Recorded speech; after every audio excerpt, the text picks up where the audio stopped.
요즘 이제 2주째 책 읽기 수업을 하고 있죠. 책 읽기 수업이라기보다는 책 읽기 놀이에 가까운데,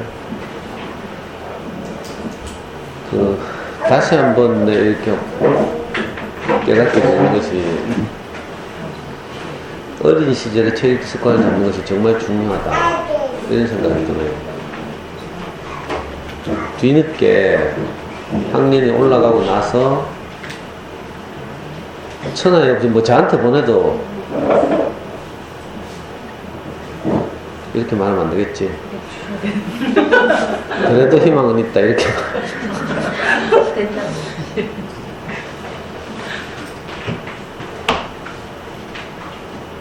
애들 좀 크고 나면요, 이 분위기를 많이 타가지고 활달한 아이 하나만 딱 어떤 그 팀이 딱 들어오면 나머지 아이들이 다 같이 움직여요.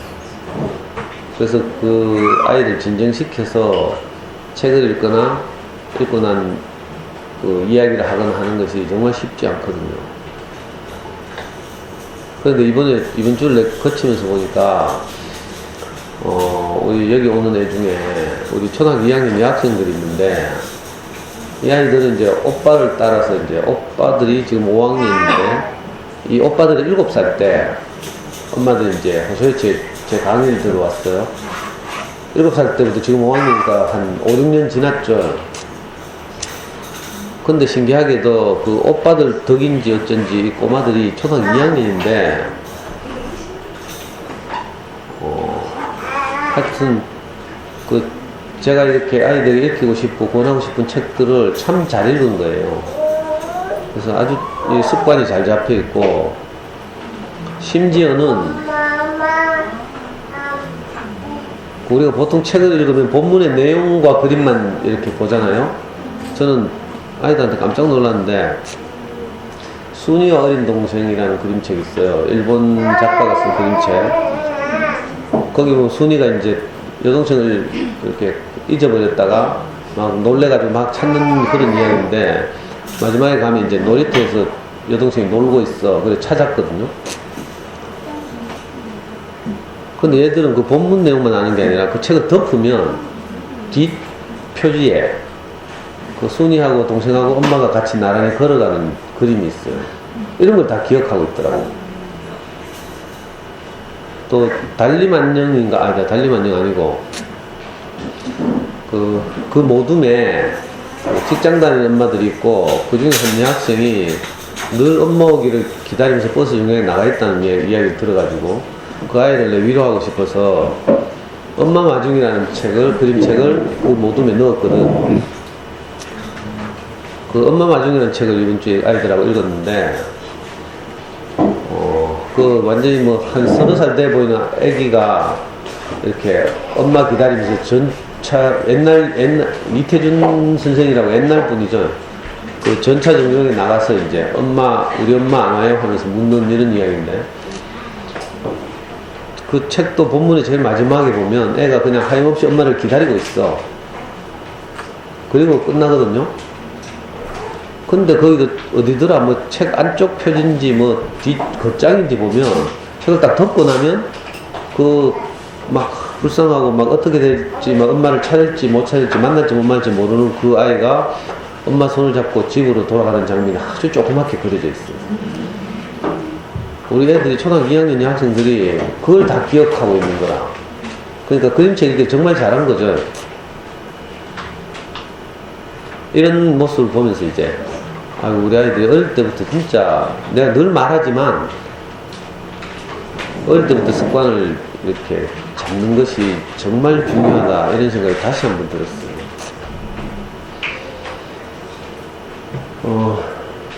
그리고 이제 아이들하고 제가 이제 책 수업을 하면서 할 수만 있으면 아이들로 하여금 강요된 글쓰기 이런 걸 이제 안 할 생각이거든요. 엄마들이 이제 뭐 성과가 안 나오고 이래서 저를 이제 뭐 이렇게 뒤에서 뭐 욕할지라도 저는 아이들에게 부담을 주기 싫고, 어차피 책과 친구가 되게 하고 싶은 것이 첫째 목적이고, 또 하나는 저하고 또 친구가 되고 싶은 거죠, 아이들하고. 나중에 아이들이 어려움을 겪을 때 혹시 제가 영향을 미칠 수 있으면 참 좋겠다 이런 생각으로 이제 책 수업을 하는데 이제 글쓰기를 안 하다 보니까 엄마들이 기대하는 가시적인 성과를 보기 어렵죠. 보통 독서 논술 프로그램 이런 데 가면 다 뭘 쓰게 시키고 뭐 이래요. 그래서 참 안타까운데 그렇더라도 저는 이제 그 아이들에게 그런 엄마들에게 보이기 위한 어떤 것들은 하지 않을 것이다 이런 말씀드려요. 그렇지만 이제 저학년 아이들이 그림책을 읽다 보면 마냥 책만 읽어주고 이런 건 좀 아이들이 좀 이렇게 지겨워할 수도 있고요. 그래서 어떤 애들은 막 바깥놀이 하러 가자 하고 저를 막 꼬시기도 하고요. 심지어는 수학 시간에 고학년들, 5학년들이 자꾸 밖에 나가자 하고 뭐 이렇게. 그래서 이제 아이들이 좀 변화를 주고 싶어서 이제 저학년 아이들하고 그림책 수업을 할 때는 이제 책을 읽고 느끼는 것이나 이런 것들을 그려보는 정도의 작업은 그다지 힘들 것 같지 않아서 이제 하려고 시도를 하거든요. 그래서 이제 우리 카톡방에 공지해서 크레파스도 많이 이제 기증받았고 뭐 이래서 그런 이제 생각을 하고 있는 차에 지금 화면에서 보시는 것처럼 어린이 그림책을 잘 만드는 길버드 어린이라는 출판사에서 이 독후와 그리기 대회를 한대. 이달 말까지. 이 길버드 어린이가 뭐 좋은 책을 많이 했지만 대표적인 게 강아지똥이죠. 강아지똥.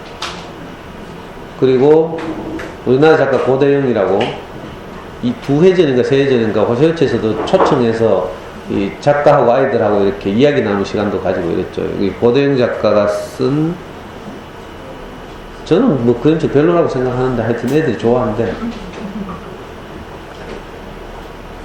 몰랐노.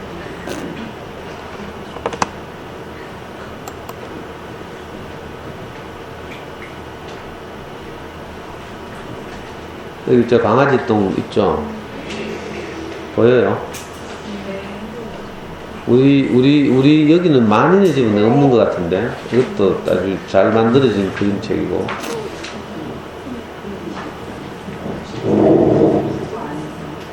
엄마는 회사에서 내 생각해 이 고대영 작가의 그림책 같은데 이건 우리한테도 있고 집안 치우기도 있고 혹시 집에 이런 그림책들이 있으면 아이들하고 읽고 엄마들 읽어주고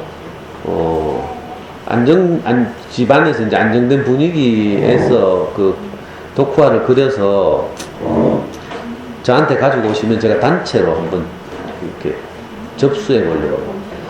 대개의 경우 이런 이제 독후화 대회를 하면 미술학원에서 많이 해요.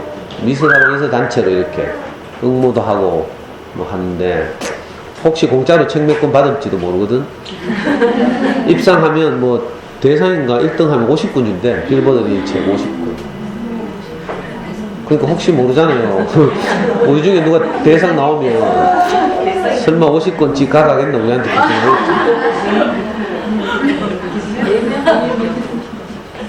그래서 우리 아이들 이렇게 그림을 잘 정성껏 그려서 여기서도 시도할 텐데 집에서도 여기서 그리는 건 좀 불안정적이잖아요. 불안정하죠.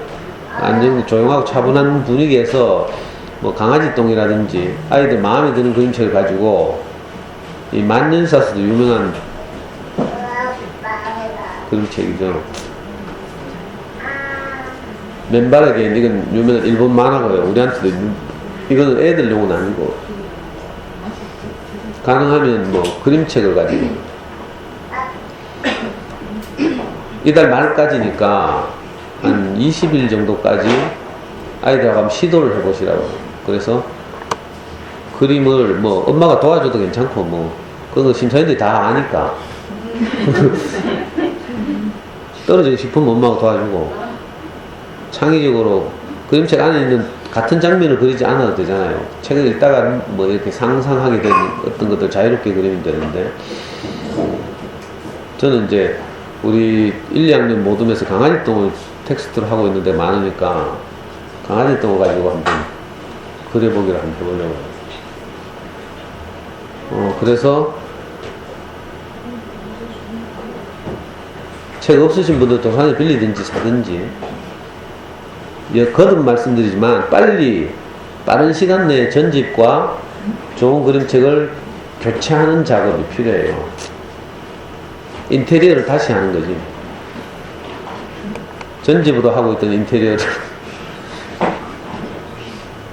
그래서 진짜 아이들 마음을 움직이는 그런 그림책 읽기를 했으면 좋겠다.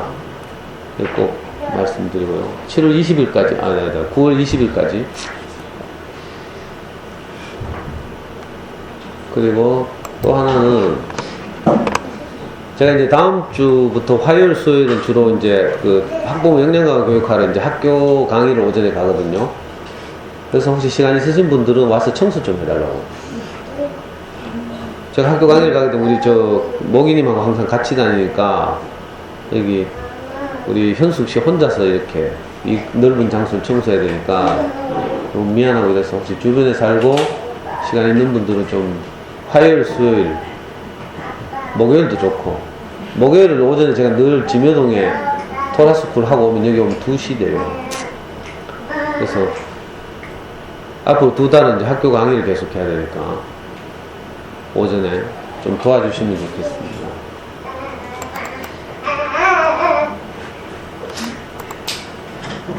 그 이제 이번 학기 강의의 주제를 제가 좀 그럴듯하게 엄마를 위한 인문학 이렇게 잡았어요.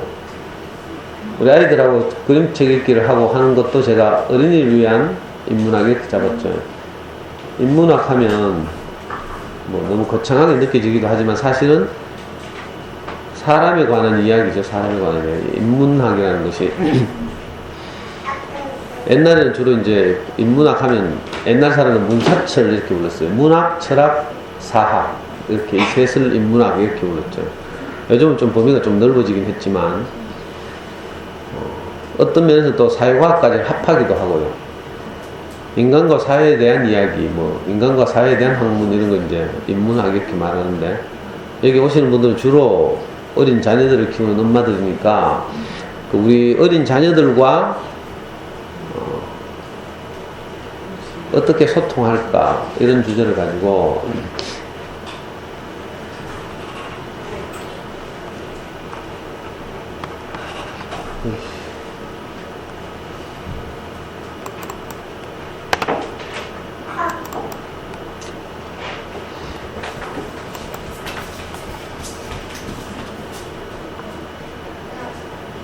이제 한 권 한 권 이제 그림책을 텍스트로 했어요. 그림책을 통해서 우리가 무엇을 얻을 것인지, 아이들에게 어떤 마음으로 그림책을 읽어줄 것인지 이런 이야기를 한번 해보려고요. 시중에 이제 그림책에 관한 도서들이 많이 나와 있어요. 그러니까 그런 것들은 이제 관심 있으시면 사보시는 게 좋죠.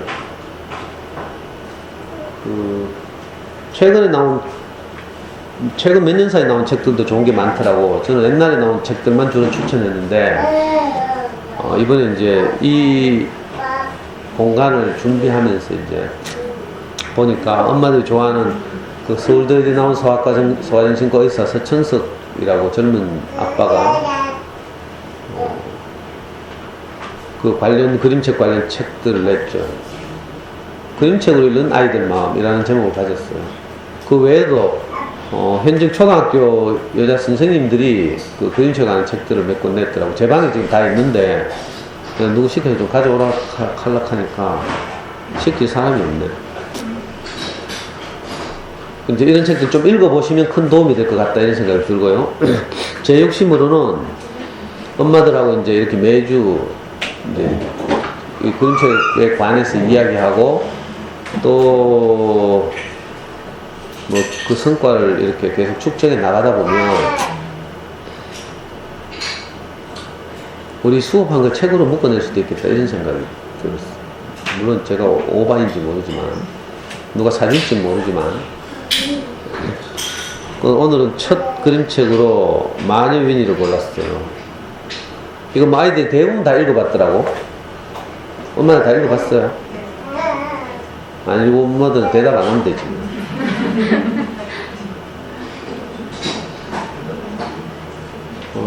우리 연구소에도 마녀윈이 시리즈가 한 10권 정도 있는데, 일단 제가 엄마들에게 한번 읽어드릴게요. 누가 마녀윈이 좀 골라와줘. 바로 보여요? 다행이다. 그 작년 2학기에도 제가 엄마들하고 호소협지에서 생명을 살리는 책 읽기라는 주제로 그 중요한 책들을 가지고 좀 이렇게 이야기를 나누는데요.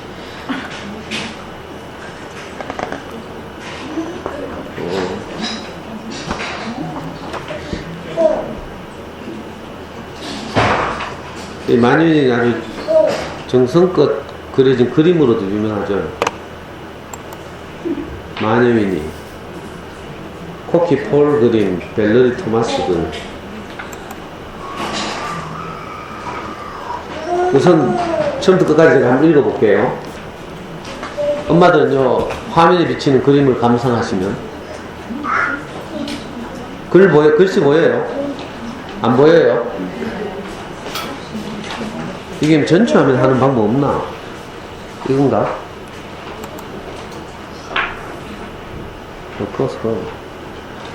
만유인은 숲속 까만 집에서 살았어요. 밖도 까맣고 안도 까만 집이었어요. 가게도 까맣고. 에? 이게 왜 지원쳐 넘어가? 넘어갔어? 지금 분위기 잡고 있는데 지금. 다시. 만유인은 숲속 까만 집에서 살았어요. 밖도 까맣고 안도 까만 집이었어요. 깔개도 까맣고 의자도 까맸어요. 애들한테 깔개 찾으라 해도 아무리 찾아도 못 찾더라고. 깔개 어딨는지 엄마들 좀 찾아봐요. 침대도 까맣고 담요도 까맣고 이불도 까맸어요. 목욕통까지도 까맸어요. 어떤 애가 말하기를 속옷은 안 까맣네 하더라고. 저 빨래 늘려있죠, 빨래. 저 위에. 애들은 그러니까 그림책 보면요, 이렇게 그림을 샅샅이 관찰한대요.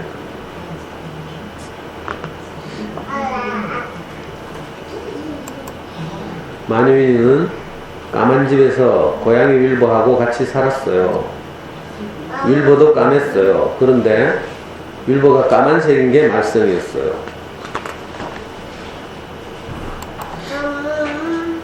고양이 윌버가 두 눈을 뜨고 의자에 앉아있으면 만유인은 윌버를 볼 수 있었어요. 어쨌든 윌버의 두 눈은 볼 수 있었으니까요. 그러나 고양이 윌버가 두 눈을 감고 잠을 자면 만유인은 윌버를 전혀 볼 수 없었어요. 그래서 윌버를 깔고 앉기도 했지요. 지금 윌버 깔고 앉은 게 보여요?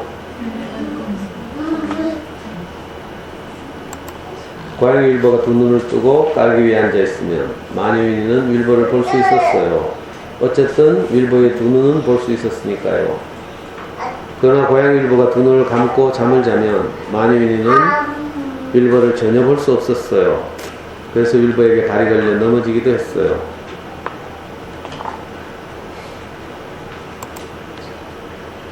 고양이 윌버에게 걸려 심하게 넘어진 어느 날 만유인은 이래서는 안 되겠다고 생각했어요.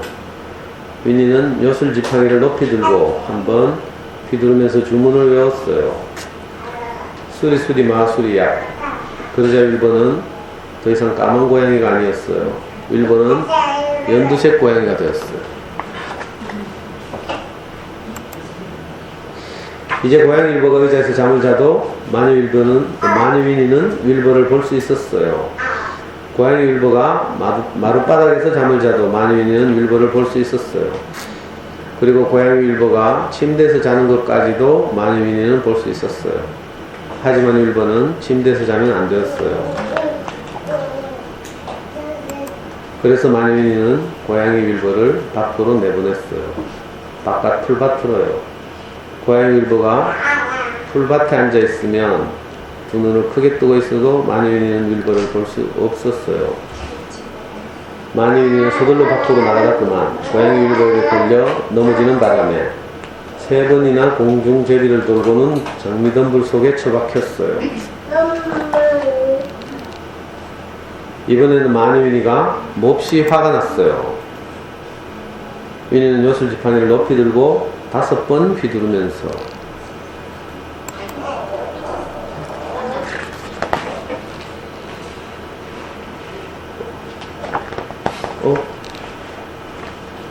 이게 아닌데.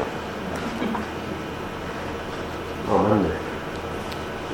수리수리 마수리야. 그러자 고양이 1번은 머리는 빨강, 몸은 노랑, 꼬리는 분홍, 수염은 파랑, 다리는 보라색이 되어버렸어요. 그러나 두 눈만은 여전히 초록빛이었지요. 이제 고양이 1번가 의자에 앉아있거나 깔개 위에 누워있거나 풀밭에서 놀고 있어도 마니윈이는 윌버를 볼 수 있었어요. 고양이 1번가 아주 큰 나무 꼭대기에 올라가 있어도 볼 수 있었어요.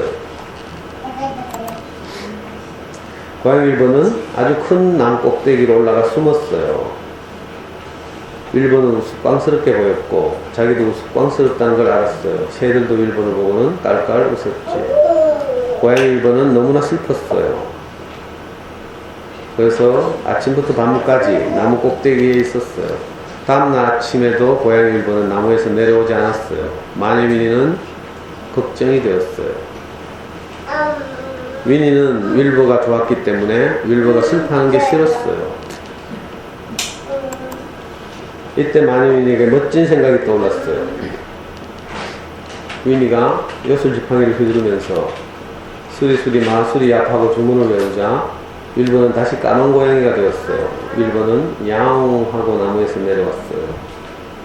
윈이는 요술지팡이를 다시 휘둘렀어요. 한 번, 두 번, 세 번. 이제 까만 집은 없어지고 빨간 지붕에 빨간 문이 달린 노란 집이 생겼어요. 의자들은 하얗고 방석들은 흰 바탕에 빨간 줄무늬가 있었어요. 깔개는 분홍색 장미무늬가 있는 초록색이었어요. 침대는 파란색, 이불은 흰색과 분홍색, 담요는 분홍색이었어요. 목욕통은 눈이 부실 만큼 새하였어요. 이제는 고양이 윌버가 어디에 있든 마니윈이는 윌버를 알아볼 수 있게 되었답니다.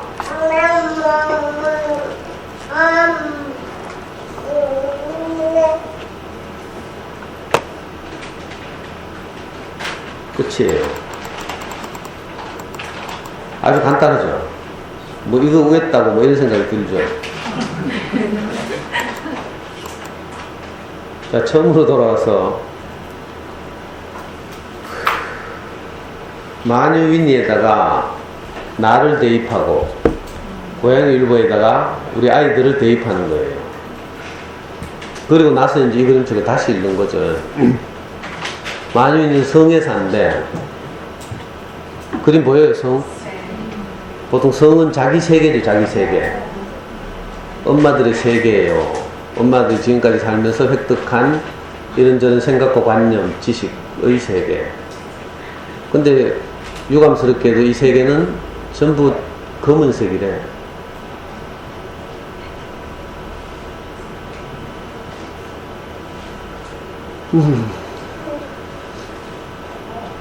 우리가 가진 이런저런 기준들을 보면요, 대부분 부정적이죠.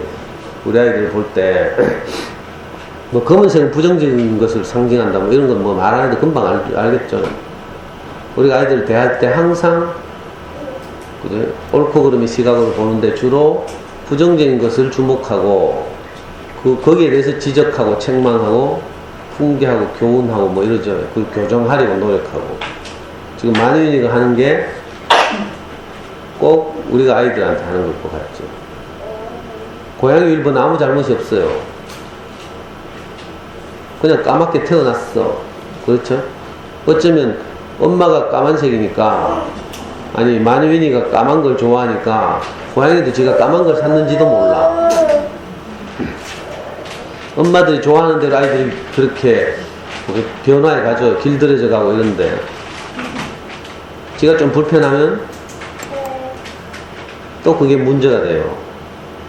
고양이는 멀쩡한데 가끔가다 걸려 넘어지기도 하고 뭐 이러니까 우리도 어느 날 아이들 키우다 보면 갑자기 평소에는 그냥 지켜보다가 어느 날 그 꼬라지가 불안해지죠.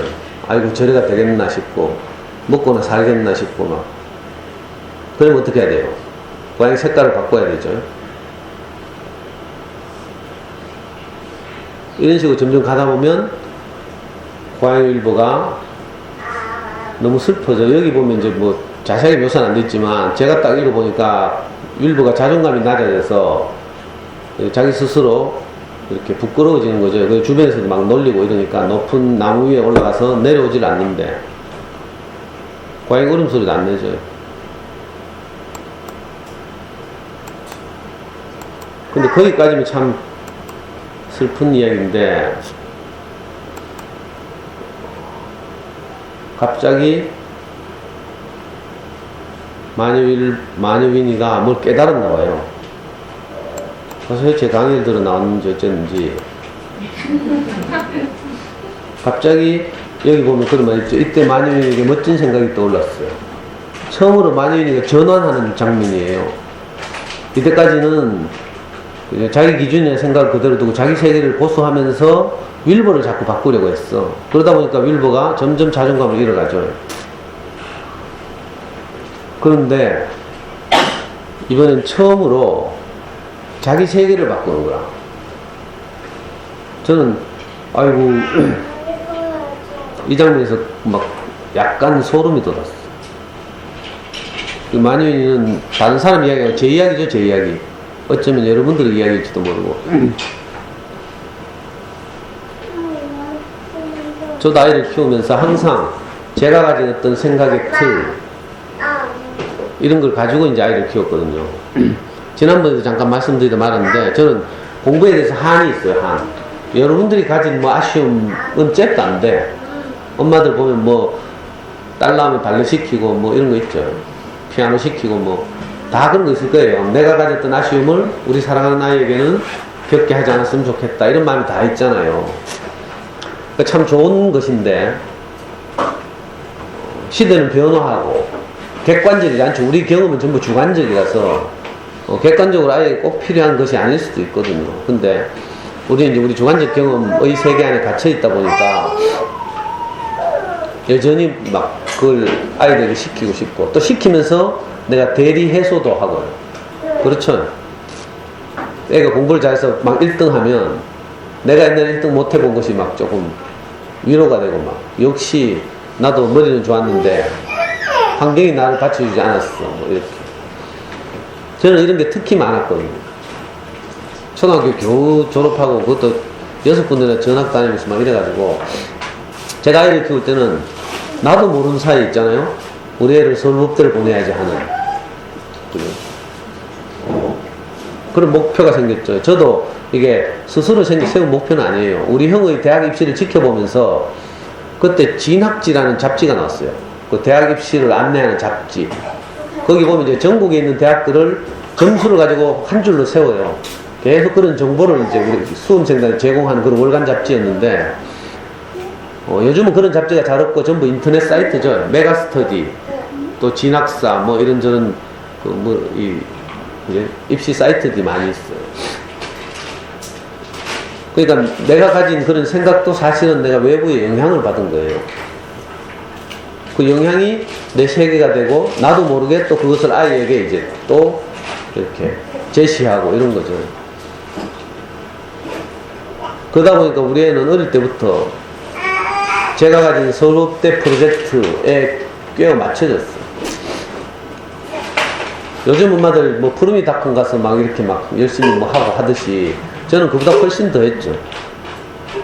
제가 아이 자녀에 대한 정보를 모으고 이럴 때는 인터넷도 없던 시대예요. PC통신 시대인데 그 PC통신 시대에 그 별나게 PC통신을 통해서 막 자녀교육 정보를 모으던 몇몇 사람들이 있었어요. 그 중에 하나가 저니까 제가 얼마나 별났겠어. 그때 만난 분이 지금 잠순의 운영자 잠순님이라고. 천리안에서 그분이 천리안 주부동호회에서 활동하면서 대화명 잠수라는 대화명을 썼어요. 그런 사람들이 몇몇 있었는데 그 중에 한 사람은 지금 유명한 인터넷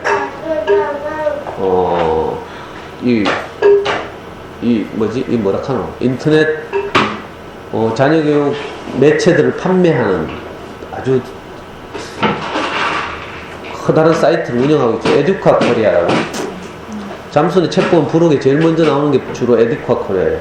잠수님이 다른 상업 사이트와는 전혀 제휴를 안 하는데 에듀카 코리아만은 잠순의 제일 첫 화면에 배너를 달아놓고 있어요. 왜 그런가 하면 애정이 있어가지고. 옛날에 막 그 원시 시대 때 자녀교육 정보를 막 교우 모으고 할 때 그때 같이 활동했거든. 그 민지 아빠라고 원래 불렀는데 이분은 그쪽으로 가서 이 자녀교육 하는 대부분의 교재, 그죠? 이 잠수의 엄마표 영어를 하는데 필요한 수입 원서들, 뭐 CD, DVD들, 그 다음에 수학 교구들 막 이런 걸 막 판매하고 있죠. 성공한 쌍업적 사이트. 그 잠수님은 자녀교육 사이트군요. 그러니까 저도 진짜 별나게 제 기준을 가지고 아이를 키우다가 우리 아이가 진짜 고생을 많이 했어요. 초등학교 저학년 때 일기장에 보면 꼭 아빠 죽었으면 좋겠다. 아빠 너무 무서우니까. 나는 못 보는데 꼭 엄마가 꼭 그런 거 읽고 내한테 켜준다? 그럼 내가 애가 미운 게 아니고 엄마가 미워. 꼭 그런 부정적인 걸 추수해가지고 내한테 알려줘. 긍정적인 걸 좀 알려주면 좋은데 너무 슬프더라고. 요즘은 우리 와이프도 좀 달라졌는데 옛날에는 우리가 다 이렇게 살았어요. 이상하게 아이를 보면서 부정적인 것만 자꾸 주목하죠. 나머지는 당연하고 요것만 뜯어 고치면 좀 괜찮은 아이가 될 것 같고. 그 만유인이가 가진 이 모든 것이 아마 성의 세계 이거죠. 우리도 자기 엄마들 나름대로 기준을 다 획득하고 이걸 가지고 자기만의 이걸 쌓고 있어요. 내 엄마들 한 분 한 분 이제 이렇게 만나보잖아요. 여기서 대화도 하고 상담도 하고 해보면 엄마들마다 다 나름의 교육 철학이 있더라고. 그래서 이건 그러면 안 되죠 하면서. 근데 내가 이건 그래도 이거 있잖아요. 이게 아이들을 답답하게 만드는 것일 수도 있어요. 그러니까 엄마들 이제 이 만유인을 가지고 아이들과 처음 소통을 시작할 때 사용했으면 좋겠다는 생각이 들어서 이거 첫 책으로 제가 이걸 선택했어요. 이 책을 읽을 때는 반드시 엄마들이 자기 고백이 있어야 되죠. 애들한테 회개해야지, 회개. 엄마가 만유인이었어 하면서 우리 아가는 아무 문제도 없는데 엄마가 불안해서 그랬어, 이렇게 이 회개하고 시작해야 돼요. 그 다음에 뭐 언제까지는 너를 사랑해 개사코, 뭐 너는 특별하단다 개사코 이런 이야기 나와야지. 여기에 대한 회개와 반성 없이 해봐야 애들이 돌아서서 뭐라고 해요. 내일 또 고함지를 끄면서 이렇게 한다니까. 그러니까 선을 그어야 돼. 선. 지난날의 내 자녀교육과 앞으로 내가 하게 될 새로운 자녀교육의 선을 분명하게 긋고 시작해야 돼. 안 그러면 맨날 이리 왔다 저리 갔다 뭐 이랬다 저랬다 하게 되죠. 왜 엄마들 많이 해봤잖아요. 애들 속상하게 하고 울면서 재우고 난 뒤에 침대 가가지고 미안해가지고 막 뺨 비비면서 막 울죠. 우리 아들 사랑해 하면서 뭐 엄마가 아까는 미쳤나봐 하고 뭐 다시는 안 그렇게 하고 하죠. 안 하는 것보다 낫지만 애들은 뭐라 해요. 내일 또 그럴 거면서 하면서 그래도 마음을 조금 열어요. 그래도 사과라도 해주니까. 이 패턴을 계속 반복해왔죠. 그 다음 어떤 생각이 들어요. 아마 정신과 한번 가봐야 되는 거 아닌가 이 생각 들죠. 오은영 박사가 가까이 살면 찾아가서 상담이라도 할 텐데 이 생각 들어요.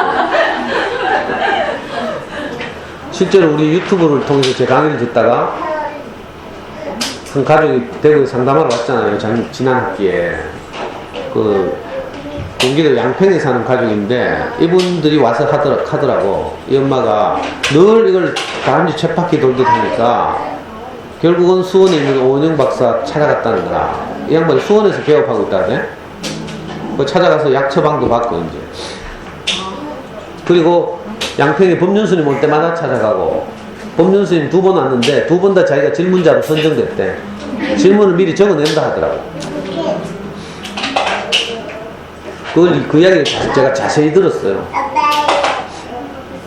처음에 질문지에는 뭐 다른 질문을 적어냈는데 막상 자기 질문 차례가 됐어. 마이크가 자기한테 왔대. 그러니까 이 젊은 엄마가 용기 있게 일어나가지고 선생님 우리 아이 서울대 보내려면 어떻게 해야 돼요? 이렇게 물었대. 원래 질문지는 그게 아니었다는데. 이 엄마 안에도 막 이 생각이 가득한 거죠. 여기 엄마들도 그럴 거라 아마. 근데 뭐 지금 초등학교 1학년 엄마 만나서 상담해보니까 막 겁도 없이 서울대 이야기를 아주 쉽게 막 꺼내던데.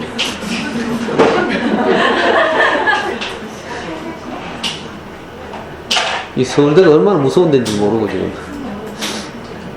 저도 그랬어요. 우리 아이가 4살 때인가 5살 때인가 대구 계대에서 민사고 입시 설명회가 열렸어요. 민사고 완전 초창기에 파스텔 우유에서 후원하고 이럴 때 그때 민사고 교감이 박하식이라는 선생님인데 이분이 민사고의 실세였어요. 나중에는 용인외고로 스카우트 돼 가서 용인외고 교장을 하는 걸 봤는데 이분이 이제 대구에 내려왔어. 입시 설명회를 하러. 제가 5살짜리 아빠가 겁도 없이 거기 가가지고 질문을 제일 많이 했잖아요. 민사고 입시 정책이 왜 이렇습니까? 하면서 뭐 영재를 발굴하겠다고 하면서 왜 경시대를 합니까? 경시대를 하면 준비된 아이를 뽑는 거 아닙니까? 영재를 뽑는다는 취지가 빗나가지 않습니까? 뭐 이렇게 사고 있잖아요. 말은 다 그럴듯하지만 만약에 주최 측에서 제가 5살짜리 아빠라는 걸 알았더라면 야 이게 진짜 코미디지 코미디. 그 사실은 엄마들이 이렇게 속에 가지고 있는 모든 것을 거의 모든 것을 제가 먼저 다 해봤어요. 안 해보고 내가 이런 말 하는 게 아니고요. 여러분들보다 잘난 게 하나도 없어요. 제가 훨씬 더 많은 실패를 했고요. 그래서 어쩌면 여러분들에게 더 이렇게 쉽게 말할 수 있는지도 몰라요. 왜? 잘난 척이 아니니까. 그래서 우리 아이는 진짜 고생을 많이 했어요. 제가 선을 분명하게 긋기 전까지.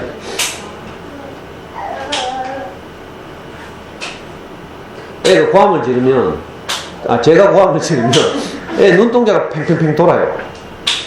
멘붕 온다 하죠, 멘붕. 저는 애가 집중을 안 해서 고함을 질렀는데, 그러면 집중할 줄 알았어. 근데 애 눈동자가 초점을 그 뱅뱅뱅 돌아요, 내 앞에서. 아이고, 참. 사람 할 짓이 아니더라고. 근데 제가 어릴 때는, 젊을 때는 아무것도 몰랐으니까. 자녀 교육이 뭔지, 아이의 인생이 뭔지, 뭐 이게 대해서 고민할 겨를도 없이 그냥 공부 열심히 해서 잘해가지고, 그냥 서울대만 가면 되니까. 산다는 게 뭔지, 행복이 뭔지, 뭐 이게 대해서 고민이 없었어요. 그냥 옆집에서 하듯이.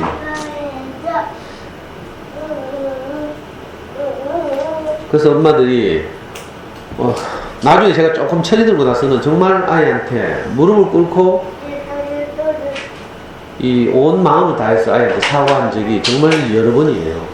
그러고도 또, 뭐 이렇게 헷가닥하고 뚜껑 열리고 하지만 그래도 그때 내 진심을 다해서 사과하니까 그래도 좀 소통이 조금씩 시작되더라고요. 저는 이제, 제 멋대로 살다가 이제 여러분들이 많이 강의를 들으신 분들 아시는 것처럼 저는 제 스승을 만나서 제 인생에 결절점이 생겼잖아요. 분기점이 생겼어요. 그래서 아이한테 사과할 때도 항상 아빠가 불안해서 그렇다. 정말 미안하다. 아빠가 목사님 말씀을 더 열심히 들을게. 늘 이렇게 고백했어요. 왜냐하면 아이는 아빠가 어떤 말을 들으면서 내가 변화하는 걸 알고 있거든. 아마 제 강의를 오래 들으시는 분들은 아이들이 다 알 거라. 엄마가 어디 가서 어떤 강의를 꾸준히 들으면서 점점 달라지고 있다. 아이들이 이걸 알고 있어요. 그래서 아이들이 어쩌면 저를 좋아하는지도 몰라요. 자기 엄마한테 영향을 미치니까. 널 덜 뛰게 하니까.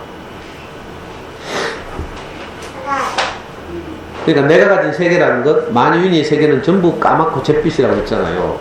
근데 이 내가 가진 세계는 원래 내게 있던 것이 아니고 나도 어디선가 영향을 받은 거예요. 이걸 꼭 알 필요가 있어요. 엄마들은 자기 가진 생각이 자기 자신이라고 얘기해요.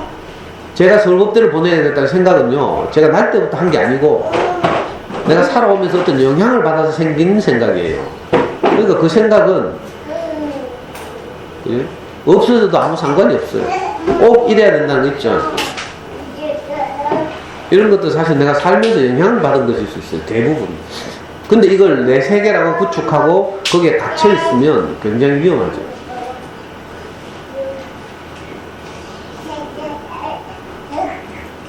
이걸 이제 헤르만 헤세는 인문학이니까 좀 유식하게 데미안이라는 책에서 그렇게 말하잖아요.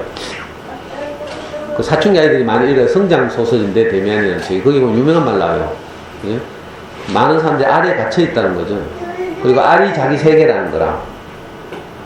그리고 이 알을 깨고 알의 바깥 세계를 경험하는 데는, 나오는 데는 많은 고통이 뒤따른다는 거죠. 그래서 굉장히 두려워하고, 사춘기 때 아이들이 이렇거든요. 그래서 막 불안하고 막 이래요. 어릴 때 자기 부모의 보호 아래 있는 세계에서 이제 혼자 홀로서기를 해야 되는 시기로 이제 이렇게 성장해 나가는 과정에서 많은 두려움과 불안 막 이런 게 있어요. 그래서 아이들이 막 짜증 많이 내고 막 이렇거든요. 우리가 다 내가 이렇게 몸담고 있던 세계에서 벗어나서 새로운 세계로 진입해 가는 데는 많은 두려움도 있고 이렇죠. 내가 가진 이 생각을 내려놓으면 우리 아이가 엉망이 되는 게 아닌가, 이런 두려움들이 다 있더라고. 그죠? 근데 안 해도 아무 뭐 지구 금가거나 이런 일이 없거든요. 저는 우리 아이를 서울대 못 보내면 큰일 나는 줄 알았어요. 나는 쪽팔리가 자살해야 될 줄 알았어. 진짜로요. 내가 강의하면서 떠벌린 게 얼마고 잠수내서 글을 쓴 게 얼만데, 저는 솔직히 말하면 우리 아이 고3 될 때까지 연세대 고려대 입시요강 쳐다보지도 않았어요. 서울대 입시요강은 내 머릿속에 바삭하게 꿰고 있었다니. 근데 이놈이 아가 말을 안 듣네? 서울대 가려고 하면 요즘은 이제 수능으로만 해도 가지만 우리 애 때는 그게 아니거든요. 내신과 논술을 같이 했어요. 내신을 꼼꼼히 해야 되는데 우리 애는 B형이야. A형처럼 성실하게 이렇게 학교 수업을 막 충실하고 노트필기 빡빡 해가 그거 달달달 외우고 이걸 해야 이제 내신을 잘 받는 거죠. 우리 영남고등학교 다녀서 특 먹고 다닌 것도 아니고, 근데 영남고등학교에서 내신은 특 먹고 내신을 받았어. 수능은 항상 전국권인데, 그게 얼마나 답답하겠어요, 제 입장에서 볼 때. 그래서 저는 한 번도 우리 애가 서울대를 못 간다는 생각을 못 했어. 근데 있잖아요, 아이가 성장하는 동안 서울대 정원을 계속 줄이더라고. 그래서 나는 하나님이 나를 막는구나 이 생각이 들었어. 원래 서울대 정원이 많을 때는 5,500명까지 늘어나게 있어, 한 학년에. 전두환 시절에. 그러다 점점 줄여가지고 우리 애 때는 2,950명. 거기다가 서울법대가 목표라고 했죠. 정부가 로스쿨을 도입하면서 서울법대를 없앴어. 서울법대 정원이 205명이에요. 문과에서 최상위권 아이들 중에 정원이 205명이 없어진 거라. 이건 큰 충격이죠. 얼마나 이런 이야기 너무 어려운 이야기죠. 아이고.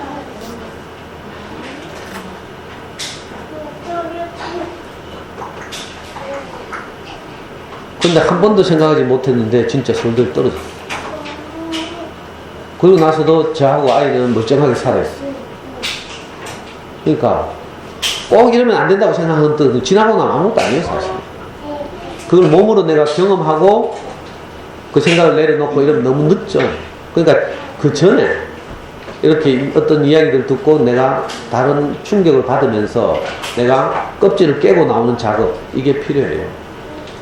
대부분 아직 아이들이 어리니까 엄마들이 받은 영향 해봐야 옆 라인 언니 영향, 뭐 그거 빤한 영향이잖아요. 대단히 죄송한 말씀인데 이제 그분들 무시하는 게 아니라 자녀 교육 세계에서 그분들이 알고 있는 것의 범위가 정말 제한적이에요. 저는 이제 아이를 다 키워보고 입시 세계에서 오랫동안 이렇게 놀았잖아요. 우리 애가 4살 때부터 지금까지 입학하고 있으니까 내가 웬만한 거 다 알죠. 다 직접 몸으로 경험해보고.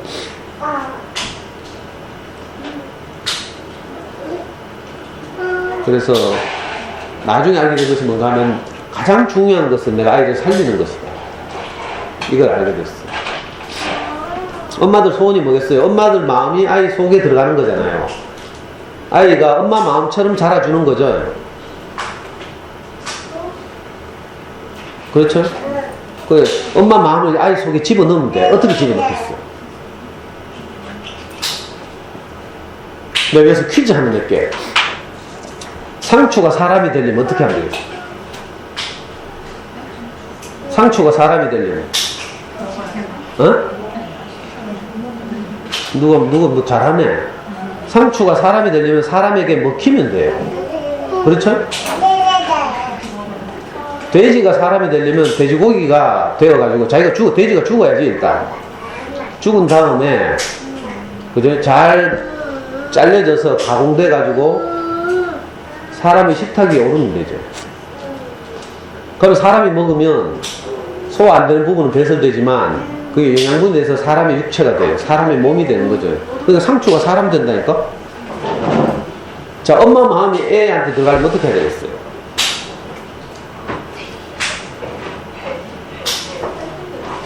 자, 상추나 돼지가 사람이 되려면 상추는 일단 밭에서 뽑혀야 돼요. 이게 죽음이죠, 죽음.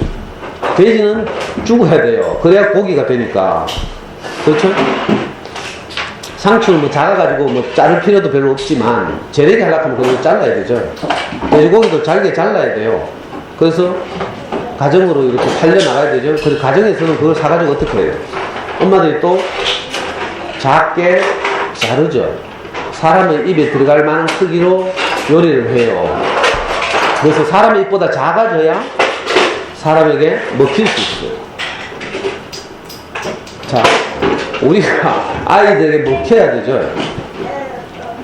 그럼 어떻게 해야 돼요? 내 마음이 아이들 안으로 들어가야 돼요. 그럼 어떻게 해야 돼요? 내가 아이보다 작아져야 돼요. 근데 엄마는 전부 아이보다 커요. 아이는 이제 8살, 엄마는 40살. 아니, 35인가? 평균적으로 40이라고 칩시다. 너무 크죠? 거대해요. 여러분들 그런 경험 있는지 모르겠는데, 제가 어릴 때 광장인 줄 알고 뛰어놀았어. 나중에 커서 거기 가보면 골목이에요.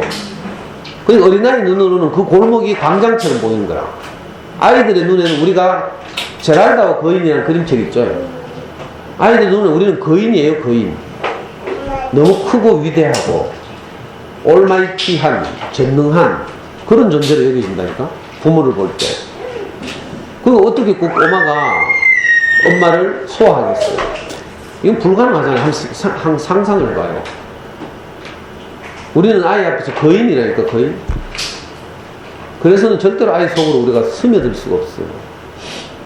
어떻게? 우리가 작아져야 되고 낮아져야 돼요. 그래서 뭐 이 육아 프로그램 같은 거 보면 아이의 눈높이를 맞추라 이렇게 말하죠. 우리가 무릎을 꺾어야 돼, 가능하면. 아이들하고 대화할 때도 그렇고요. 서서 막 아이를 내려다보면서 이렇게 하면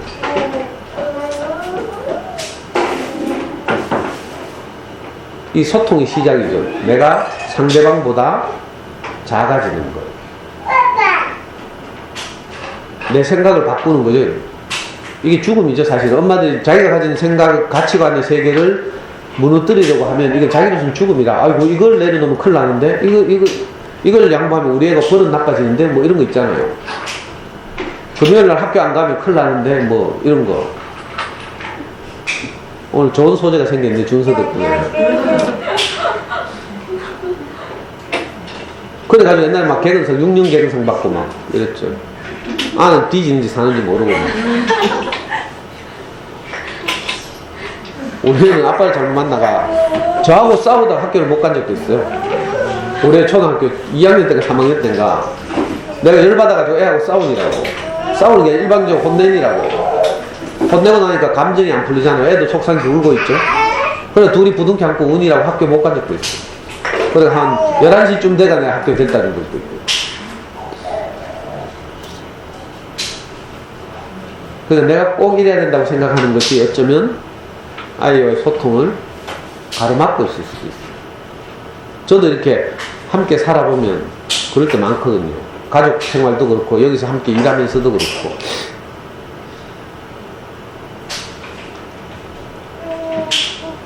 그러니까 우리가 이 오랫동안 살면서 획득한 내 세계, 이게 위니가 가지고 있는 그 검은 잿빛의 성이라고 할 수 있죠. 그 성이 문제였는데 사실은 고양이가 넘어진 뭐 고양이 잘못이 아니잖아요. 쥐가 가지고 있는 세계가 그러니까 구별이 잘하는데 내가 항상 부정적이니까 사실 아이의 부정만 본 거죠. 아이에게 부정만 있는 게 아니에요. 저도 자칫하면 아이들의 부정을 보게 돼요. 거친 모습, 다른 사람들이 피해를 끼치는 모습, 이런 걸 보게 되더라고요. 그러니까 항상 우리가 깨어 있어야 되죠. 이번 주에 큰일이 있었는데, 큰일이라기보다는 우리 여기 오는 초등학교 1학년짜리 꼬마아이가 있어요. 엄마는 직장에 나가고 엄마가 이제 이 월서초등학교에서 제 강의를 들었어. 그래서 너무 좋아가지고 소조유치에도 오고 여름 방학 동안 이제 우리 아이를 소중한 아이를 우리한테 맡기고 싶어가지고 방학 내에 연습을 했어요. 왜냐면 엄마는 8월달에 3년 동안 육아휴직 하고 있다가 8월달에 갑자기 복직을 했어. 그 아이를 우리한테 맡겼어요. 근데 애가 이제 엄마가 갑자기 이제 일하러 가고 그러니까 애가 막 좀 당황되겠죠. 아이도 좀 활달한 기질에다가 그렇게 해서 하루 종일 혼자 여기서 지내야 되는 거예요. 그러다 보니까 이런저런 이제 뭐 하루 종일 지내다 보면 많은 일들이 있겠죠.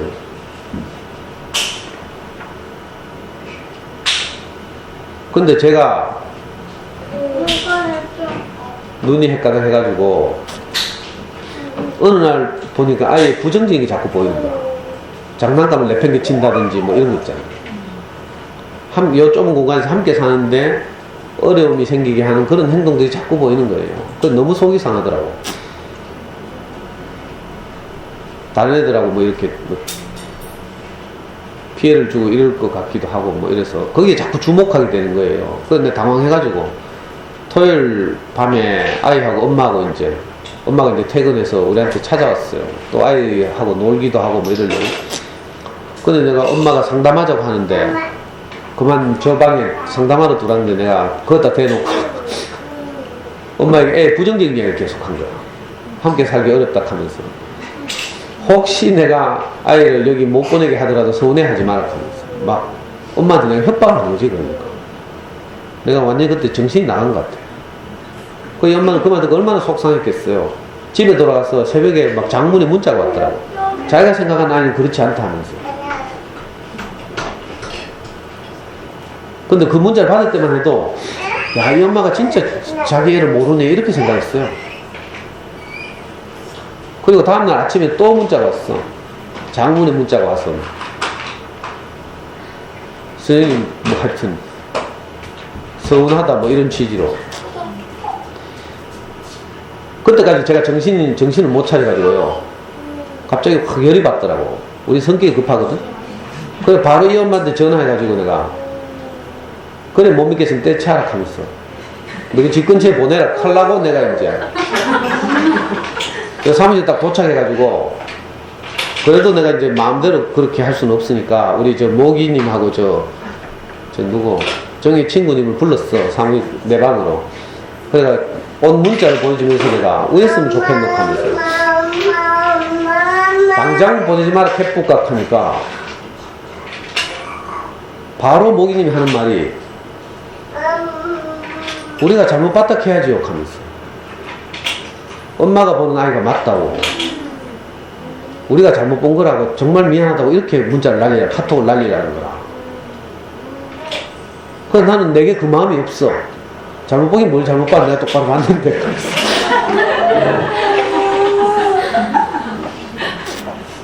그래가지고 내 폰을 모기님한테 줬어요. 그 마음 있는 네가 대신 타이핑해라. 근데 제 아이폰 자판에 모기님이 타이핑을 잘 못하더라고. 버벅거리고 있더라고. 그래서 다시 폰을 뺏어가지고 가면 네가 불러라 내가 타이핑할게 이래가지고. 그래서 내가 우리가 정말 잘못했다면서 정말 이 아이는 아무 문제가 없고 우리가 아이를 잘못 본 것 같다고. 우리가 이제 지금 시작한 지 얼마 안 돼 경황이 없어서 아이하고 충분히 대화를 하지 못하고 그래서 그랬다고. 정말 미안하다고. 그렇게 보냈어요. 그랬더니 엄마 그 다음부터 문자가 없네. 좀 안정됐나 봐. 사실이거든 이게. 그 엄마가 아이를 긍정적으로 본 게 정말 중요하거든요. 남들이 뭐라 하든지 나는 내 아이를 소중하게 생각하고 그 긍정적인 것만 봐야 돼요. 객관적으로 볼 일이 아니라. 그래야 아이가 살거든요. 누군가 하나는 아이를 긍정적으로 봐야 되죠. 그 엄마가 그 관점으로 그래 내하고 싸운 거라 객관적으로 본 게 아니라 자기에게는 소중한 아이고 자랑스러운 아이고 이러니까 그 관점을 딱 제시하는 거죠. 근데 잠시 동안 저는 이제 일하느라고 어떻게 효율적으로 이 공간을 운영할까, 다른 사람에게 피해를 주지 않을까 이 생각만 한 거라. 근데 다행히 늘 정신 차리고 있는 모기님이 있어가지고 바로 뭐 1초도 쉬지 않고 바로 말하더라고. 우리가 잘못 본 거라고 해요. 미안하다고 하고 지용이하고 더 이렇게 대화를 하면 우리가 지용이를 더 이해할 수 있게 될 것 같다고 이렇게 말하는 거라. 그래서 제가 바로 그렇게 말했어요. 그리고 그 카운터에 내 정신이 먼저 들더라고.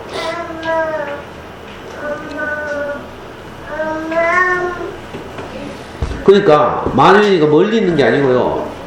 제가 바로 만유인이죠, 만유인.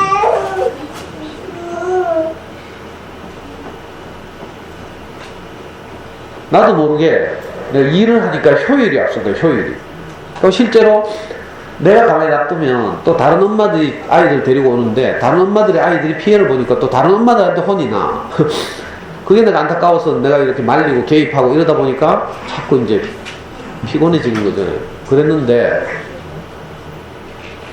그래도 우리 중에 이 살아있는 사람이 있는 거라.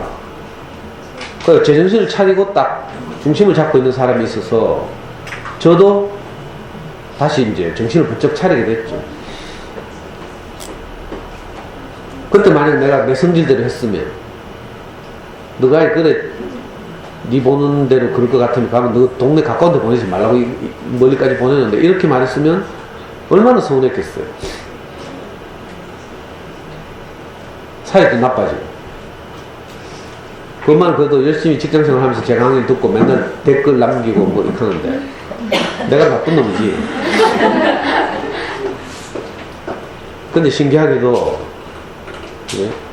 내가 긍정적인 것을 볼 수도 있고 부정적인 것을 볼 수도 있는데 우리가 항상 부정적인 것을 주목하는 그런 습관이 있었죠.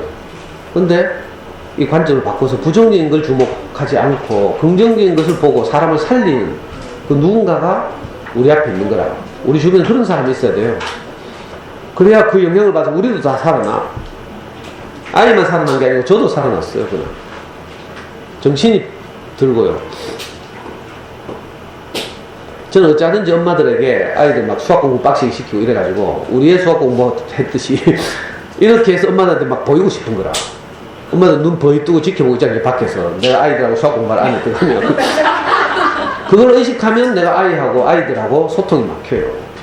아이들만 나하고 놀고 싶어 하고 있잖아요. 5학년 때도 똑같아요. 6학년 때도 똑같고 막 루미큐브 하자 계산하고 있잖아요. 그런 아이들과 호흡하면서 이제 그지? 아이를 도와야 되는데 이 생각보다 쉽지 않잖아요. 저도 이거 뭐 평생 처음 익하고 있으니까 우리 애 키울 때하고 다르더라고. 아 근데 이번 주에 제가 내 만유인이를 가지고 엄마들하고 이야기하려고 하다 보니까 내가 만유인이더라고. 근데 다행히도 여기서 만유인이가 자기 생각을 바꾼 거죠. 그래서 자기 세계를 확 전환하는 거라. 마지막에는 고양이를 살리기 위해서 고양이를 높은 나무에서 내려오게 하기 위해서 그죠? 자기 집을 통째로 바꾸죠. 전에는 고양이 색깔을 바꿔서 문제를 해결하려고 했는데 고양이 색깔을 바꿀 때마다 문제가 또 발생하는 거라. 여러분들도 한번 해보라니까. 애를 뭐 지적질하고 바꾸죠. 잘 안 바꿔주기도 하거니와 바꿔줘도 문제예요. 억지로 엄마 말을 듣고 하다 보면 자존감 낮아지고요. 그죠? 그러면 나는 눈치 보고 주눅 들고 항상 엄마 뭐 해요? 이렇게 묻기도 하고 자기 주도적이지 않게 돼요.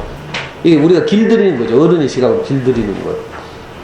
근데 다행히 윈니는 뭘 깨달은지 모르지만 깨달아가지고 자기 집을 자기 세계를 바꾸니까 그때서야 야옹하고 윌버가 아래로 내려왔대. 더 이상 윌버를 바꾸지 않아도 되게 되거든요. 저는 이 시작하는 시점에서 정말 중요한 경험을 했어요.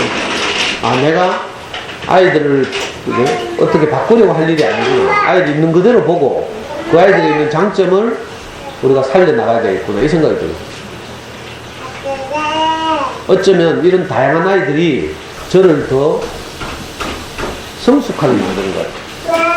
제게 아직도 남아있는 어떤 기준들이 있다면 이 다양한 아이들 만나면서 기준이 하나하나 처리되는 거죠. 여러분들은 아이 뭐 한둘밖에 안 키우니까 기준 몇 개 처리 안 해도 되잖아요. 참 좋겠어요. 저는 다양한 아이들 만나니까 그 다양한 아이들에게 어떤 기준이 있으면 아이들 가까이 못 오잖아요. 저는 참 감동적인 걸 많이 보는데 우리 겸이 엄마가 초등학교 1학년 수업을 하잖아요.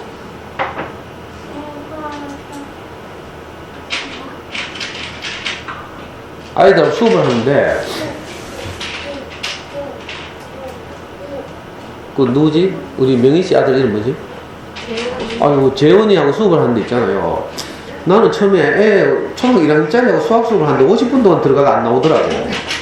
그 무슨 애를 저렇게 뭐 고시공부 시키나 싶어가지고. 근데 밖에서 걱정을 했거든? 근데 입으로는 뻥긋 못하고, 내가 뻥긋했다가 본전도 못 찾으니까. 그 애를 고시공부 시키나 이렇게 생각했어요. 근데 나중에 알고 보니까 재원이하고 수학 수업을 하기 전에 들어가가지고, 예? 두 가지 놀이를 먼저 하는 거라. 뭐라 하더라? 뭐, 공기놀이 한 판. 알까기 놀이 한 판. 두 판 하고 한 20분 지나면 이제 수학 수업 조금 하고, 끝나고 나면 또 뭐 하더라? 뭐 하여튼 땅따먹기 놀이인가 또 한 판 하고.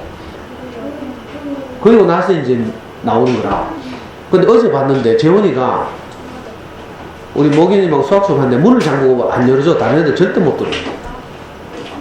자기가 이 이모와 함께 누리는 그 50분을 아무한테도 침범받고 싶지 않은 거라. 그 문 잠그고 안 열어주더라니까. 그리고 이제 마음이 열려가지고 반말 찍찍하고 이모한테. 그 엄마는 난리 막 놀래가지고 있잖아. 그래도 반말은 안 되지 하고. 근데 저는 그 장면을 보니까 영화의 한 장면 같아. 아이들이 이제 처음 보는 이모에게 이 마음을 열고 반말하는 게 보통 일이 아니에요. 원래 이렇게 키워야 되거든요. 저는 사실은 아이들이 존댓말 하는 거 정말 싫어해요.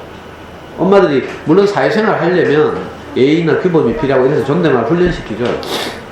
제가 클 때 보니까 저는 어릴 때 초등학교 4학년 때 엄마를 떠나서 친척집에 보내줬는데 그때부터 내가 엄마한테 존댓말 했어. 거리가 멀어지니까 존댓말 하게 되는 거예요. 왜 1년에 한 번, 2년에 한 번 엄마한테 오니까 너무 낯설었어. 너무 낯설었어. 엄마하고 반말을 못 하겠더라. 우리 삼형제가 있는데 우리 엄마한테 존댓말 제일 먼저 한 게 저예요. 형이나 동생은 엄마하고 그때 같이 살았는데 그러니까 엄마한테 엄마하고 막 땡깡 부리고 이러는데 내만 서울에서 뚝 떨어져 내려와가지고 존댓말하고. 난 너무 슬프더라고. 또 우리 아이들이 아이다운 게 제일 좋죠. 우리 명예이는 그래서 남들이 뭐 욕하기나 말기나 우리 25, 26 때는 아직도 그죠? 저한테 반말 찍찍해요. 저는 그게 아무 문제라고 생각 안 돼요. 우리 아이가 그렇다고 아무한테가 교수님한테 반말 찍찍해요. 절대로 그런 일 없어요. 애들이 우리 애가 자기 그 연대 경영과 친구들 집에 놀러 가잖아요. 그러면 그 친구 부모들 우리 애 보고 별명을 지는데 뭐라고 지는지 알아요? 너무 순수하다고 해서 어린 왕자라고 지었지. 아무 문제 없어요. 오히려 엄마 아빠의 지지를 충분히 받고 지금 청년이지만 지금도 그렇게 지지와 격려를 충분히 받고 지내니까 오히려 밖에 나가서 훨씬 자신감 있고.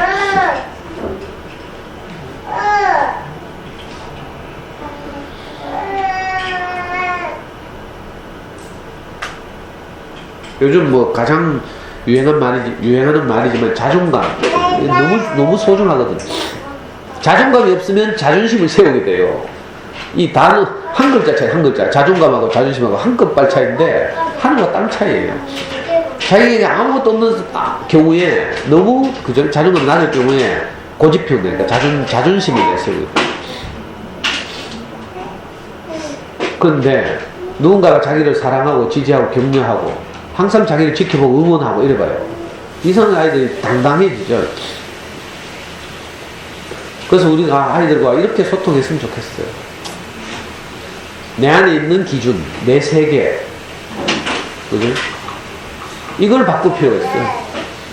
아이가 잘 자라려면 꼭 이래야 된다는 것들 있죠. 그게 아무리 객관적으로 좋은 것일지라도 내 아이에게는 부담이 되는 것일 수가 있어요. 지금 현재 나의 내 아이에게. 왜냐하면 우리가 획득한 내 세계는 35년에서 40년을 살면서 획득한 것이기 때문에 이제 7세, 8세, 9세 아이들에게는 너무 버겁고 무리한 것이죠. 매일 양치하는 거 이거 얼마나 어려운 일인지 알아요? 근데 이빨 썩으니까 양치는 해야 되지만 근데 양치를 하라고 권유는 하되 양치 때문에 애 잡지는 말라고요. 좀 속아도 죽어요. 안 하고도 했다 하면 가끔씩 속아야지. 그걸 무슨 FBI처럼 막 치약 냄새 맡아가면서 막 제가 옛날에 그랬거든요. 우리 아이가 양치를 너무 하기 싫어하는데 양치하러 들어가라 하면 전동치석 해가 소리만 드르륵 나게 하는 거라. 그럼 이상하게 너무 빨리 나와. 그래서 내가 야 냄새 맡아보자 하면 다시 도망가가 양치하러 들어가고 이런 적도 있어. 근데 제가 조금 변화하고 맛은 어떻게 하잖아요. 제가 밖에 외출했다가 집에 들어갈 때는 현관 앞에서 내가 항상 기도했어요. 뭐라고? 우리 집 컴퓨터에서 아무리 온도가 뜨겁더라도 내가 모른 척하게 하옵소서. 부모 없으면 다 컴퓨터 하고 게임해요. 그건 당연히 여기고 들어가야지. 그거 들어가가 온도 측정하고 막 니 해째 몇 번 했는지 자수해라. 자수하면 봐준다 하고 막 또 자수하면 안 봐준대 또.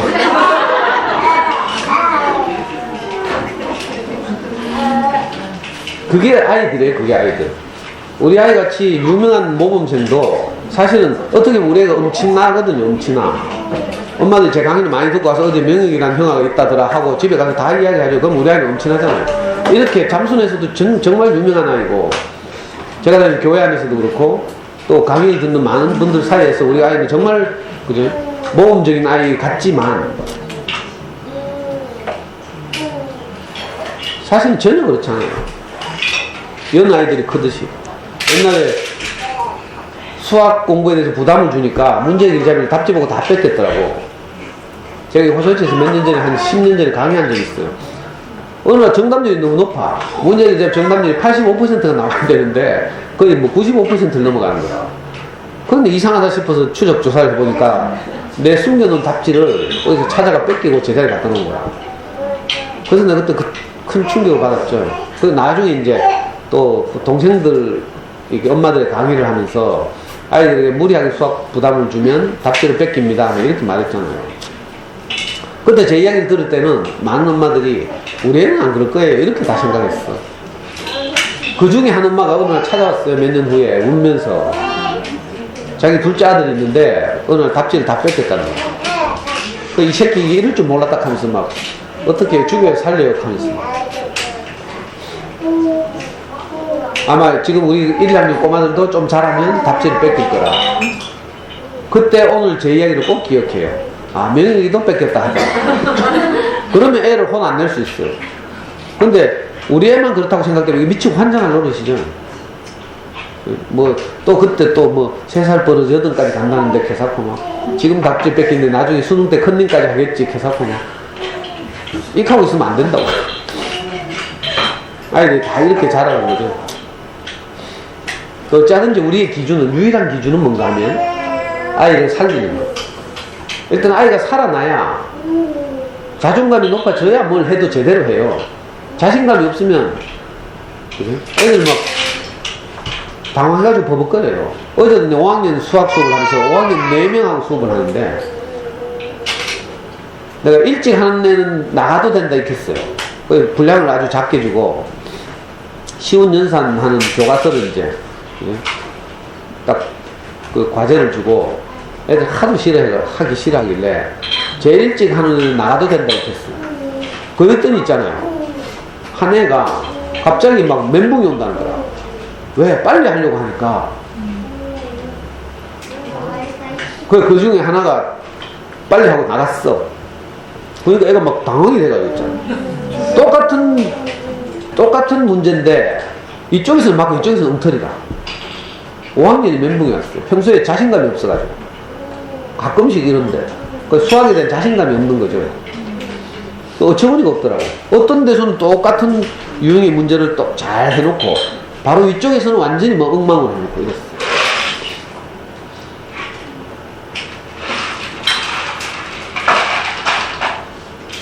저도 이런 아이들 키우면서 많은 일들이 있는데 우선은 우리가 아이들하고 이렇게 그림책을 읽어주면서 뭐 만인이 아니라도 이런 책들이 많이 있어요. 제가 지금 다 당장 생각은 안 나지만 그러니까 우선 만인을 읽어주면서 엄마가 잘못했다 이렇게 시작해야 되는 거야. 엄마가 불안해서 그랬다. 사랑하는 아들 너는 아무 문제 없다 이렇게. 그래야지 아이가 자존감이 회복되죠. 그 후에 너는 특별하단다를 읽어주는 거라. 뭐 독서노수 같은 거 하면 너는 특별하단다 이거 가지고 전부 뭐라 하는 줄 알아요? 남들이 읽어봤나 모르겠네. 잿빛 점표나 금빛 별표를 막 붙이죠. 어떤 아이의 어떤 성향에 대해서는 잘한다고 칭찬하고 금빛 별표를 붙이고, 어떤 아이의 뭐 부정적인 모습에 대해서는 잿빛 점표를 붙이는 거라. 근데 거기에 잿빛 점표나 금빛 별표가 전혀 안 붙는 아이가 하나 있어요. 루시아라는 나무 아이인데, 이 아이는 어떻게 해서 전혀 별표나 점표가 안 붙느냐고 물었어, 주인공이. 그랬더니 얘가 하는 말이, 남이 나를 어떻게 생각하는지 상관없이 내가 나를 소중하게 생각하면 남들이 점표나 별표를 붙여도 내한테는 안 붙는다는 거야. 그래서 얘한테는 별표, 점표가 하나도 없어요. 그리고 세상에 보통 일반적인 독서 지도를 하면 다 이렇게 가르쳐. 남이 뭐라 하든지 내가 나를 소중하게 생각하면 되는데, 말은 맞죠. 그런데 내가 어떻게 나를 소중하게 생각해요? 절대로 스스로 그럴 수 없어요. 누군가가 내게 너는 소중하다 이렇게 말해야 나는 소중하고 나는 인식이 생기는 거라. 사람은, 내가 비유하자면, 성경의 비유를 따르자면 사람은 흙이라고 했죠. 사람을 흙으로 지었대. 이 말은 무슨 말인가 하면요, 나는 씨가 아니다 이런 뜻이에요. 내 스스로 나는 괜찮아 아무리 해봐야 소용없어요. 여러분들 뭐 힘들거나 절망적인 일이 생겼을 때 한 마인드 컨트롤 해보라니까. 나는 괜찮아 안 돼요. 빠져나올 수가 없어요. 생각에 사슬에 갇히면 내가 절대로 못 빠져나와. 그런데 누군가가 내게 와서 너는 괜찮다, 너는 소중하다, 나는 한 번도 너에게 잿빛 점표나 금빛 별표를 붙여준 적이 없다, 이렇게 누군가 말해줘야 돼요. 너는 특별하다 보면 제일 마지막에 엘리라는 아저씨가 나와요. 이 엘리라는 아저씨는 그 나무 사람들을 만든 사람이라. 물론 이 기독교적으로 말하면 뭐 하나님이겠지. 근데 꼭 하나님이 아니더라도 이 엘리는 그 주인공 판치넬로에게 그렇게 말하거든요. 나는 너희들을 만들 때 한 번도 잿빛 점표나 금빛 별표를 붙인 적이 없다. 근데 그건 누가 붙인 거예요? 세상이 붙인 거야, 세상이. 사회가 필요로 하니까. 이런저런 기준을 만들죠. 아이들 학교 가면 이제 이 기준에 이제 다 이렇게 저촉되잖아요. 왜? 세상에 학교가 함께 살아야 하니까, 다양한 아이들이 함께 살려고 하니까 막 규칙을 정해놓고 막 안 지키면 막 붙이고 이러죠. 그러니까 어쩔 수 없이 학교는 그렇게 할 수밖에 없는 곳이지만, 우리가 집에 돌아온 아이들을 대할 때는 그렇게 하면 안 되는 거죠. 아이들의 자존감을 높이려면 너는 아무 문제 없다. 칭찬만 해도 안 돼요. 이 금빛 별표 붙이는 거죠. 칭찬을 한다는 말은 칭찬받지 못할 영역도 있다는 뜻이에요. 그러니까 사실은 칭찬도 그렇게 중요한 게 아니에요. 뭐 어떤 곳에는 뭐 칭찬하라 하지만, 또 아이들이 칭찬할 때 자존감이 높아지는 이런 면이 있긴 해요. 그러나 존재적으로 우리가 아이들을 이렇든지 저렇든지 너는 소중하다, 이 말을 우리가 할 수 있어야 돼요. 아이들한테. 아이 스스로 소중하게 생각하는 건 정말 어려워요. 저도요, 해보니까 뭐 주변에서 엄마나 형이 니는 왜 그 인생을 그래 사노 이렇게 막 비난하니까 내가 벗어날 길이 없더라고. 근데 누군가가, 제 스승이 네가 어쩔 수 없어서 그렇게 살았구나 이거 딱 한마디 해주는데, 그 말이 내 인생을 살렸잖아요. 제가 34살 때 직접 들은 말도 아니에요. 우리 와이프에게 그렇게 말했대. 상도가 어쩔 수 없어서 그렇게 살았을 것이다, 한 번만 더 기회를 줘봐라 이렇게 말했대. 근데 아무도 저한테 그렇게 말한 사람이 없어요. 다 잿빛 점표를 붙인. 그 잿빛 점퍼가 더덕더덕 해가지고요, 넉마주기처럼. 내 자존감은 땅으로 떨어져요. 제 스스로는 도저히 헤어나올 수 없었어요. 근데 누군가가 어쩔 수 없어서 그랬을 뿐이다 이렇게 말하니까, 우리도 우리 아이들한테 가능하면, 그죠? 만연을 읽어주면서 한번 시작해보자고. 너는 아무 문제 없다, 엄마가 생각을 바꿀게, 이렇게. 그죠? 우리 아이는 그 나이 또래의 그 행동을 하고 있어요, 사실은. 애들이 뭐 일부러 그러겠어요? 영향을 받은 거지. 불안해서 그렇고. 엄마가 갑자기 일하러 갔어. 애 얼마나 불안하겠어. 하루 종일 지 혼자 있어야 돼.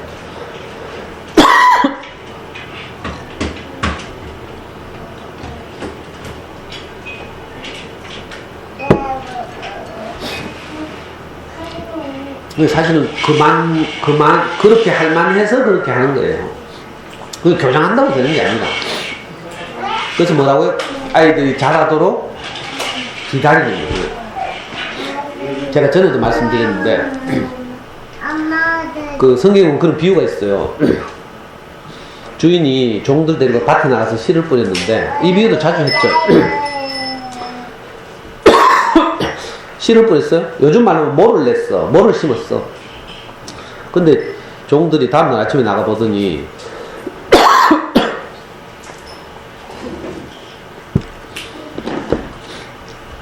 밀을 심었는데 가라지가 함께 나고 있다는 거예요. 그 깜짝 놀래가 주인한테 와서 이야기하는 거예요. 우리나라로 말하면 모내기를 했는데 피가 함께 자라고 있다 이 말이에요. 그래서 종들이 주인한테 제안하기를 우리가 가서 빨리 가라지를 뽑아버릴까요? 이렇게 물어요. 그랬더니 이 지혜로운 주인이 하는 말이 그냥 두라는 거예요. 왜냐하면 가라지를 뽑으려 하다가 피까지 밀까지 뽑는다. 우리말로 하면 피 뽑으려고 하다가 못 뽑죠. 도시에서 자는 사람들 모내기 할까봐. 저는 도시에서 자라서 시골에서 모내기 한 번도 안 했는데 옛날에 군대 가니까 모내기 자원봉사하러 가더라고요. 저는 모와 피를 구분도 잘 못해요. 뽑는 방법도 모르고. 그러니까 저 같은 사람 뭐 시켜요? 못줄 잡는 거 시켜요. 양쪽에 줄이는 잡고 있으라. 어설프게 들어가서 피 뽑다가 모 다 뽑는 거죠. 그 이 지혜로운 농부가 가라지를 뽑으려다가 밀까지 뽑는다. 요즘 말로 하면 부정적인 것을 교정하려고 하다가 애 자존감 다 상하게 한다 이 말이에요. 긍정적인까지 놓치는 거예요. 그래서 이 주인이 하는 말이 자라게 두라는 거예요. 자라다 보면 이 밀뿌리가 내리면 어떻게 돼요? 점점 고사하거나 부정적인 것들이 없어진다는 거예요. 생명이 자라면 부정적인 것들이 영양분을 더 이상 빨아들일 수 없어서 뭐 안 자란대. 우리 아이들 잘 봐요. 좀 크면요 그게 없어져요. 서너 살 때 막 온갖 저지를 하죠. 막 쏟고 뭐 버튼 누르고 막 이렇게 하잖아요. 나중에 좀 크고 나면 그런 거 안 하죠. 신기하다니까. 생명이 자라면 부정적인 것들이 점점 없어져요. 근데 우리가 그걸 미리 하려고 하니까 애 다치는 거예요.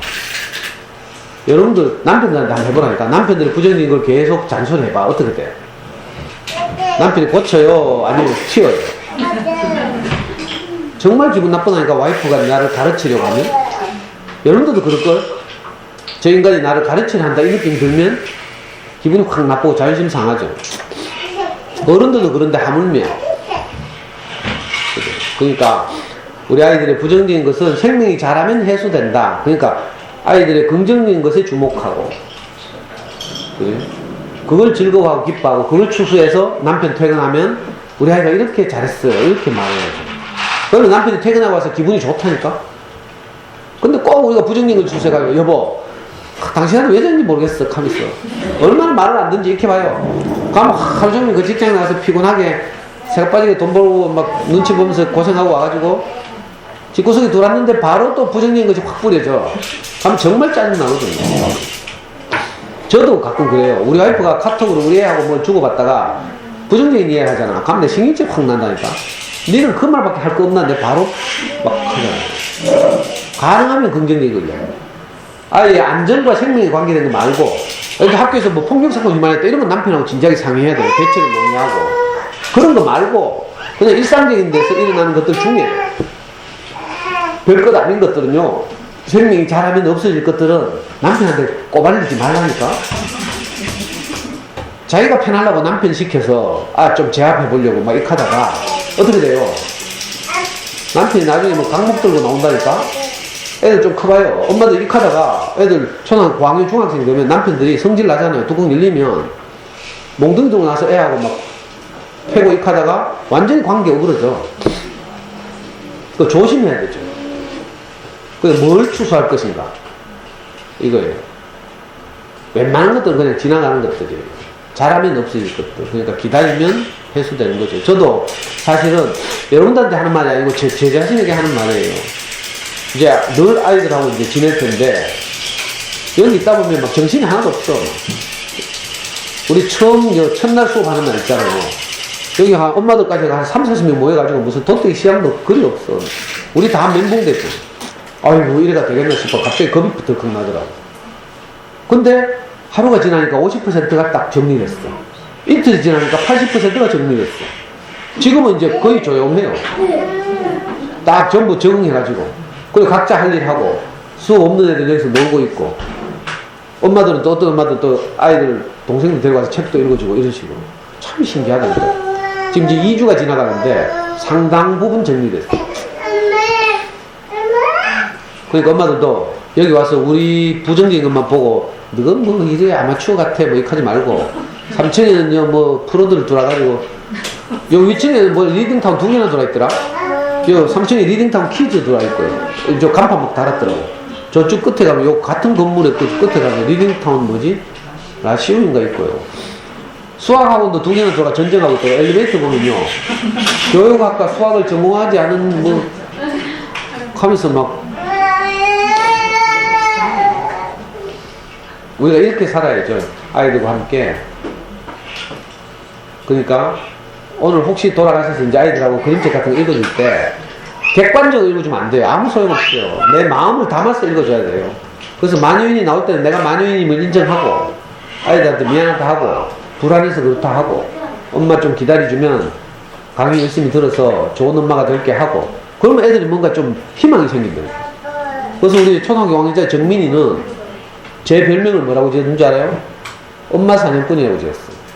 자기 엄마가 집에서는 막 자기 패고 하는데, 그래서 저 선생님 만나면 딱 말을 듣거든. 그러니까 애들이 뭔가 좀 막 용기가 생기는 거죠. 자기 편이 생겼다는 생각이 들어가지고 애들이 굉장히 자유해요.